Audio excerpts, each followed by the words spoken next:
You were formed in sacred silence. Hands of heaven shaped your frame, breathed alive by love eternal, long before you earned a We name. all carry Not a wounds. flaw, Some not a are visible, burden, but not a most wall lie to beneath the keep you surface. home. Quiet injuries of the heart and mind caused by rejection, abandonment, betrayal, or even the silence of love that never came.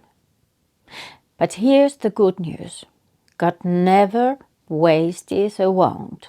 Even when you feel like nothing's changing, when you feel like you're standing still, God is at work. His healing often begins in silence, and it unfolds not in lightning strikes, but in slow, sacred shifts. Hello, and welcome to Dignity Talks. My name is Ritva Huusko, and I'm psychotherapist from Finland with a deep passion for exploring human well-being through both psychological insight and biblical wisdom. On this channel, we dive into topics that matter: healing, hope, emotional growth, faith, and the dignity of being human. My goal is to create a space where your heart, your mind, and your spirit are all equally welcome. Whether you're curious about how faith and psychology connect, or you're simply seeking encouragement on your journey, you are in the right place. So make yourself at home. And if this sounds like something your soul needs, I warmly invite you to subscribe and join our growing community. Let's walk this meaningful path together. So, how do you know if God is healing your inner wounds? Here are 3 signs to watch for. And maybe, just maybe, you'll realize you're already in the middle of your miracle. First is you no longer react, you reflect. You used to explode, or maybe you used to shut down, going silent for hours or even days. Every little thing sets something off inside you. It could be a tone of voice, a forgotten text, a subtle shift in someone's energy, and suddenly, without warning, you were back there, back in that old familiar place. The place where you didn't feel seen, the place where your worth felt like it was up for a debate, the place where the fear dressed up as anger and pain disguised itself as pride. Those inner wounds were sensitive, like fresh bruises, and the world around you kept bumping into them. And no one could see the storm happening inside. But now, something's different, something holy. You still feel the sting, you still feel the emotion rise, but instead of reacting out of instinct, out of survival, you stop. You take a breath, you lean into discomfort instead of running from it. You begin to ask yourself, why did that comment hit me so hard? What story am I telling myself right now? Is this about now, or is this about then?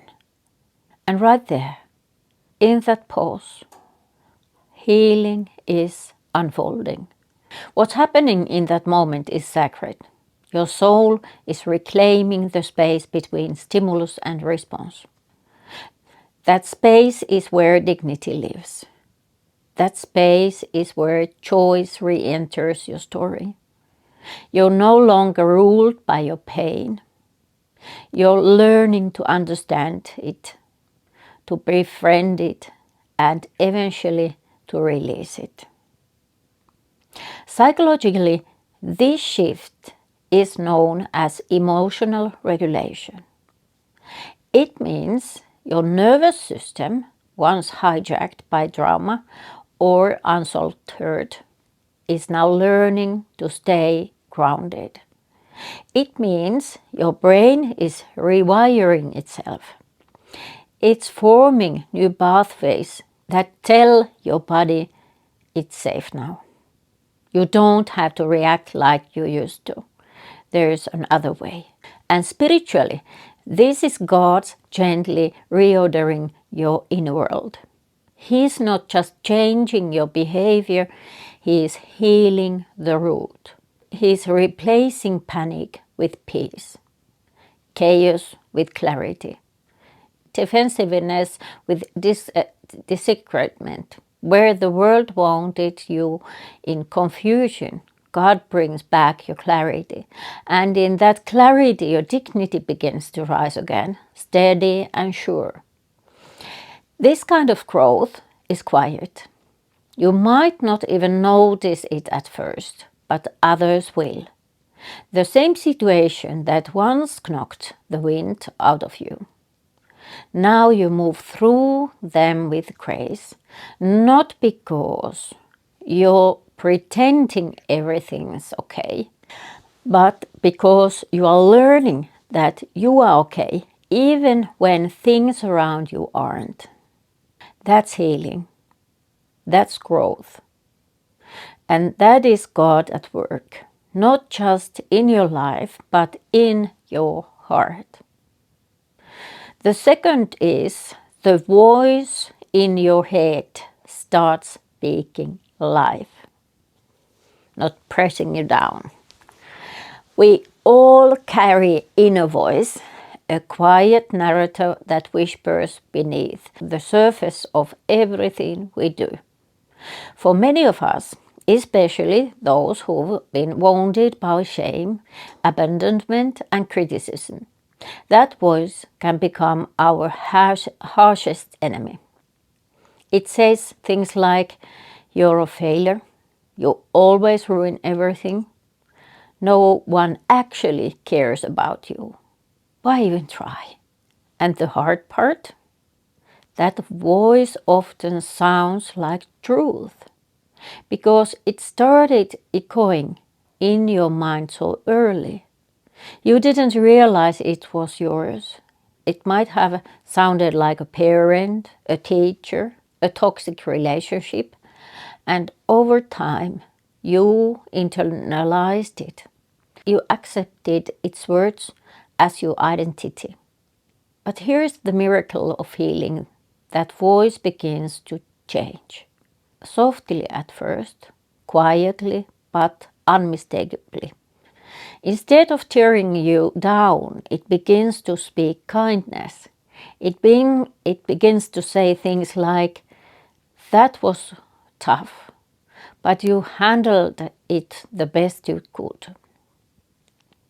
You made a mistake, but that doesn't mean you are a mistake.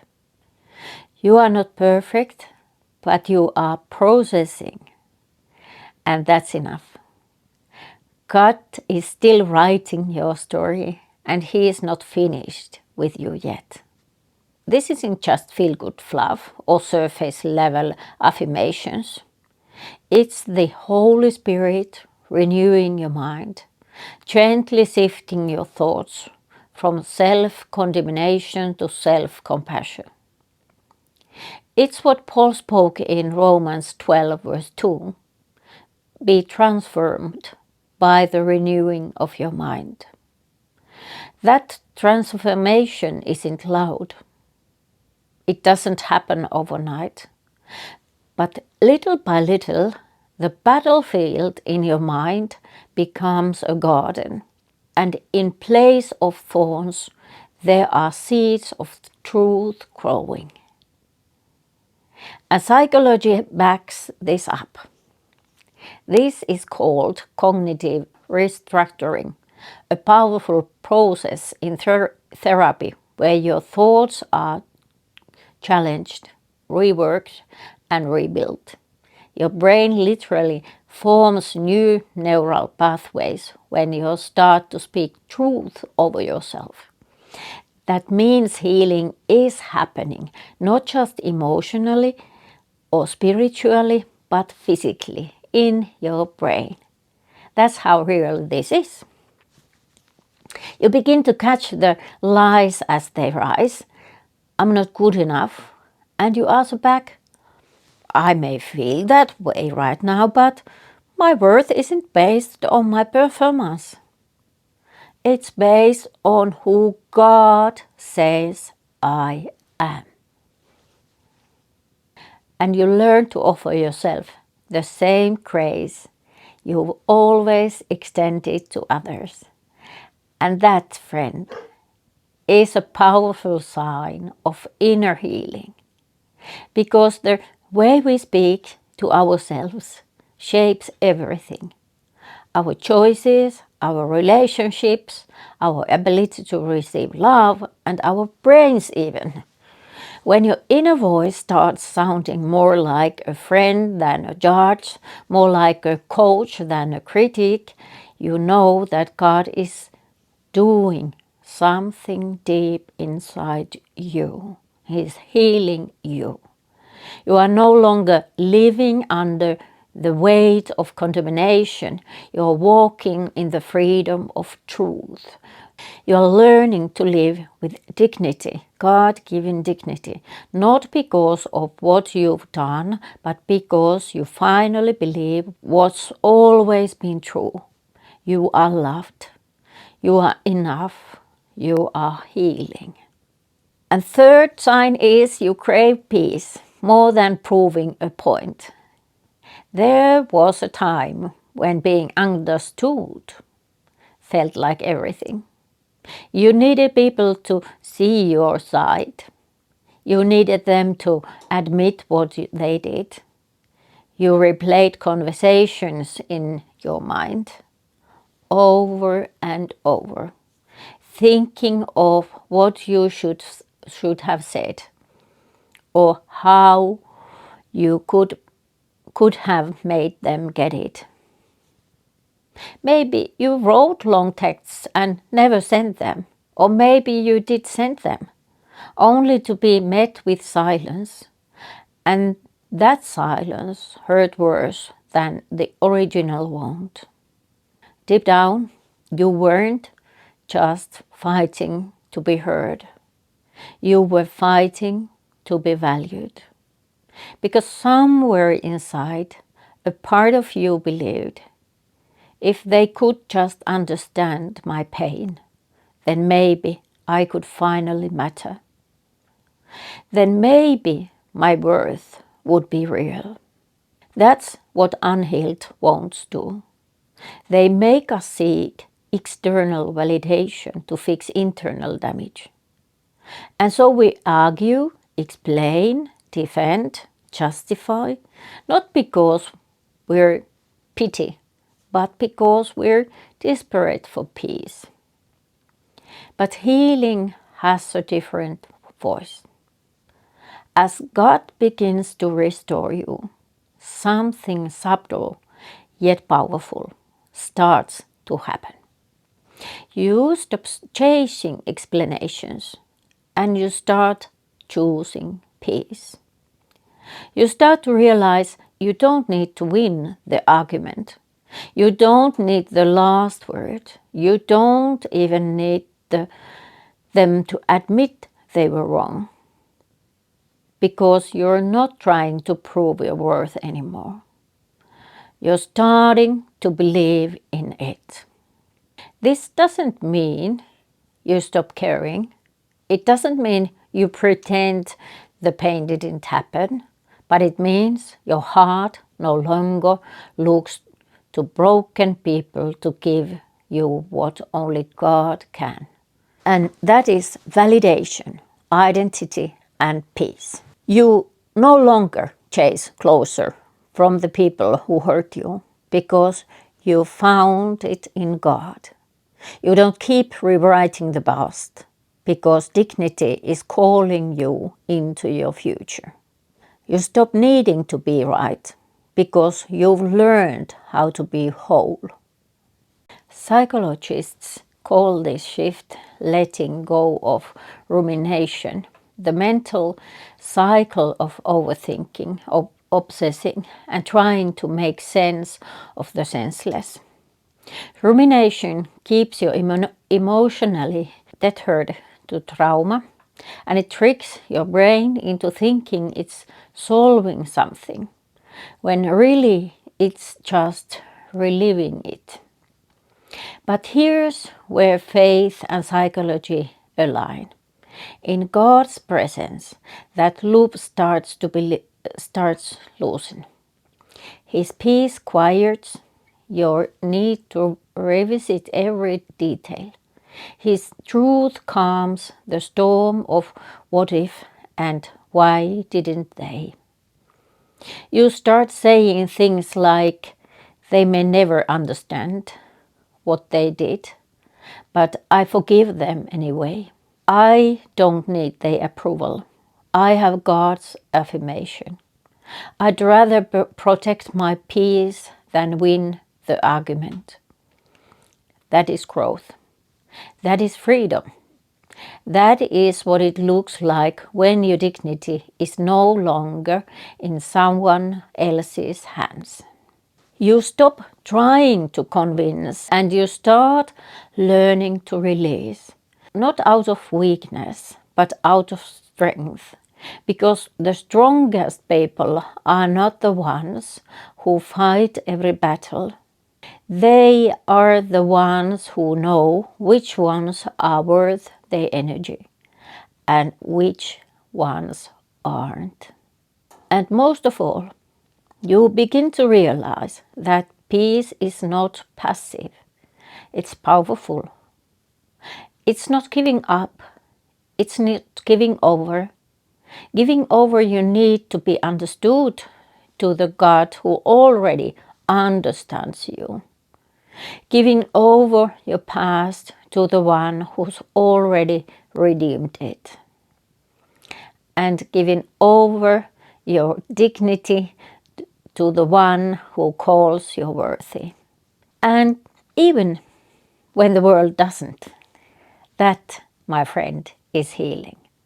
So maybe today you're still carrying wounds that feel too deep to name.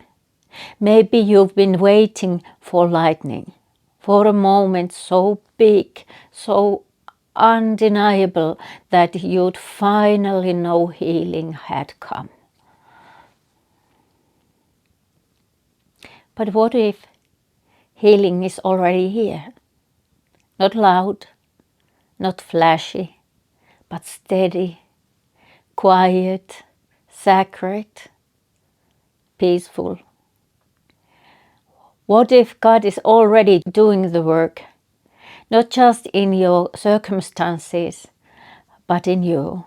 Maybe circumstances don't change, but you change. What if the signs have been there all along? You are pausing before reacting. You are speaking to yourself with compassion. You're choosing peace over proving your point. These aren't small things. These are miracles in motion. They are the evidence of a heart being restored. They are dignity rising. And here's the truth. I hope you carry with you. You are not too broken. You are not too late. You are not beyond repair. God never wastes a wound. And if you're willing to walk with Him, even through the silence, He will lead you somewhere whole. So, as you step back into your life today, remember, healing isn't a destination. It's a journey, a holy one. And you don't have to walk it alone. If this message spoke to something deep in you, I invite you to subscribe to this channel, not just for content, but for community, for connection, for reminders that you're not the only one navigating the in-between. Let's walk this healing path together with courage, with hope, and with dignity. If you found this healing and you know someone who needs this kind of encouragement, share this video to him or her.